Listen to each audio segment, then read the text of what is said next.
Alright, আমরা চলে এসেছি কম্পিউটার স্ক্রিনে। এখন আমরা আমাদের ক্যাপকাট সফটওয়্যারটি ওপেন করছি। প্রথমে ডাবল ক্লিক করে ওপেন করব। তাহলে এরপরে এরকম একটা ইন্টারফেস শো করবে। জাস্ট ক্রিয়েট প্রজেক্ট এই বাটনে ক্লিক করে দেবেন, তাহলে কিন্তু এরকম একটা ইন্টারফেস শো করবে। আপনি জাস্ট এই ইম্পোর্ট বাটনে ক্লিক করে দিবেন। এখান থেকে আমি আমার মতো 2টা ফুটেজ আপলোড করছি, এখানে টাইমলাইনে নিয়ে আসছি। এখন এরপরে আমি চাচ্ছি একটা নতুন ব্যাকগ্রাউন্ড তৈরি করতে, এজন্য আমি এখান থেকে স্ক্রল করে নিয়ে এসে ক্যানভাসে এখানে ক্লিক করবেন। এপাশ থেকে নাম থেকে এপাশে কালার সিলেক্ট করবেন, কালার পিকার আসবে। এরপর আমি এই কালারটা সিলেক্ট করলাম। যদি কারটাকে মুভ করান, দেখেন এটা কিন্তু চলে আসছে। এখন আমি এটাকে ডিলিট করে দেব। এখন আমি আমার 2টা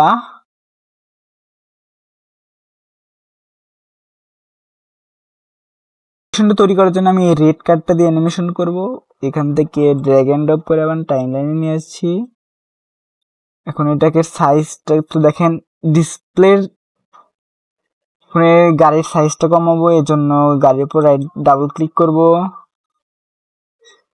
ক্লিক করে দেখেন চারপাশে এরকম অপশন আছে, আপনি জাস্ট এইভাবে ছোট করে দেবেন।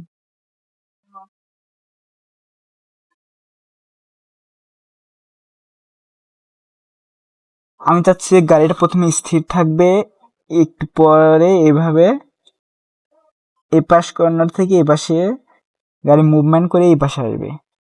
এই অ্যানিমেশনটা আমি তৈরি করব।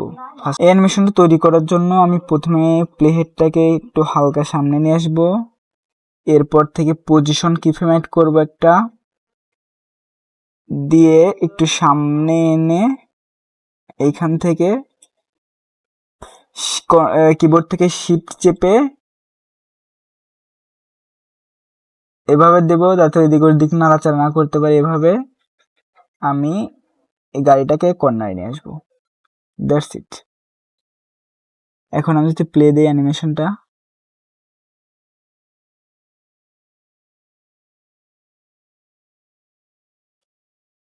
আপনি যদি এটার দূরত্ব যদি কমান, তাহলে অ্যানিমেশনটা ফাস্ট হবে। আর আপনি যদি দূরত্ব ধরেন, আপনি যদি প্লেটে এখানে রেখে কিফ্রেম অ্যাড করেন, তাহলে অ্যানিমেশনটা অনেক স্লো হবে। আমি দেখাচ্ছি, এখান থেকে আমি এটা ডিলিট করে ফাস্ট দেখাচ্ছি। ধরেন আমি এখানে একটা কিফ্রেম অ্যাড করলাম,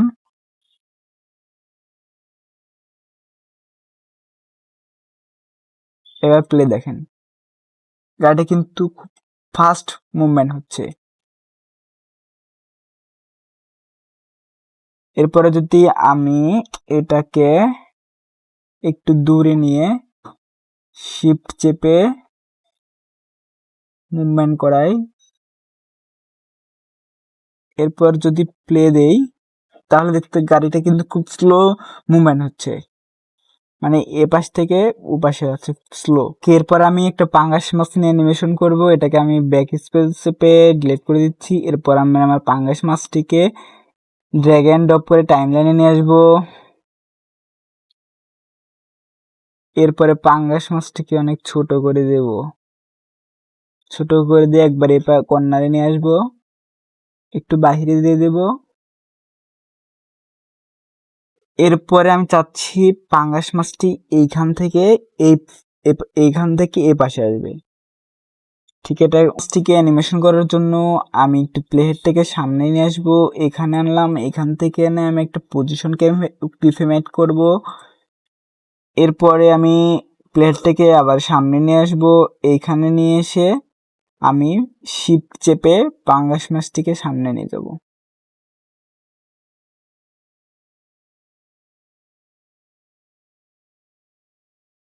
এভাবে আমি স্ক্রিনের এই পাশে পার করে দিলাম। দেখেন এবার অ্যানিমেশনটা কেমন হয়েছে।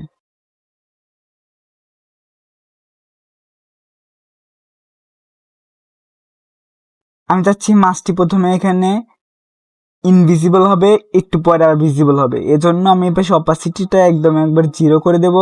0 করে দিয়ে এখানে একটা কিফ্রেম অপাসিটি কিফ্রেম দেব, দিয়ে একটু সামনে এসে এখানে এসে আমি একদম অপাসিটিটা 100% করে দেব।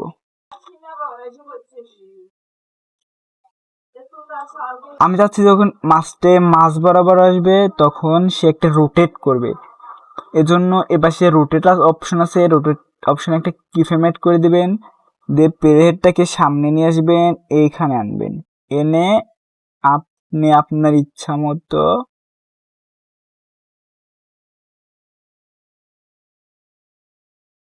এখান থেকে আপনি চাইলে এখান থেকে রোটেশন ভ্যালু চেঞ্জ করে দিতে পারেন, কিংবা আপনি চাইলে এটাকে এভাবে মুভমেন্ট করে দিতে পারেন। আপনি যদি ডাবল রোটেট করেন তাহলে দেখেন এখন অ্যানিমেশনটা কত সুপার ফাস্ট হয়েছে।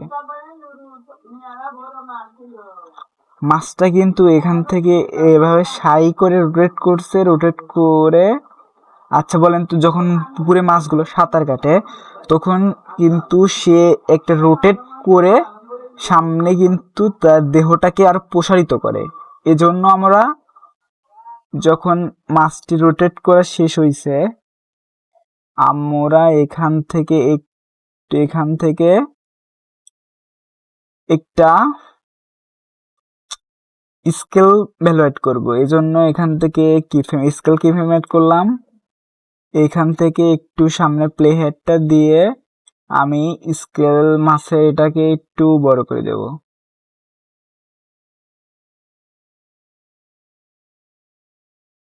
মাছটি কিন্তু প্রথমে ইনভিজিবল আছে, পরে ভিজিবল হয়েছে, পরে তার পজিশন চেঞ্জ করে সে মাছ বরাবর এসে রোটেট করছে, 2বার রোটেট করে তার কিন্তু দেহের আকারটা কিন্তু বড় করে ফেলছে, এখান থেকে চলে গেছে। আমি চাচ্ছি যে যখন মাছটা এই বরাবর আসবে সে কিন্তু আবার ইনভিজিবল হয়ে যাবে, এজন্য আমি আবার এই পাশ থেকে অপাসিটিতে আরেকটা কিফ্রেম অ্যাড করে দেব। কিফ্রেম অ্যাড করে একটু সামনে প্লেয়ারটাকে নিয়ে অপাসিটিটা একদম 0 করে দেব। 0 না, আপনি এখান থেকে চাইলে 20 রাখতে পারেন। 20 আমি 10% রেখে দিচ্ছি, তাহলে বোঝা যাবে মাছটা ছিল চলে যাচ্ছে। এখন দেখেন অ্যানিমেশনটা, এই দেখেন মাছটা কিন্তু এখানে ছিল, সাই করে রোটেট করে কিন্তু দেহটা বড় হয়ে আবার কিন্তু এখান থেকে আস্তে করে তার দেহটা কিন্তু ইনভিজিবল হয়ে যাচ্ছে। ওকে, আজকের ভিডিও এই পর্যন্ত রাখছি। এরপর আপনারা কোন টপিকের উপর ভিডিও চান সেটা অবশ্যই এই ভিডিওর কমেন্ট সেকশনে কমেন্ট করে জানান।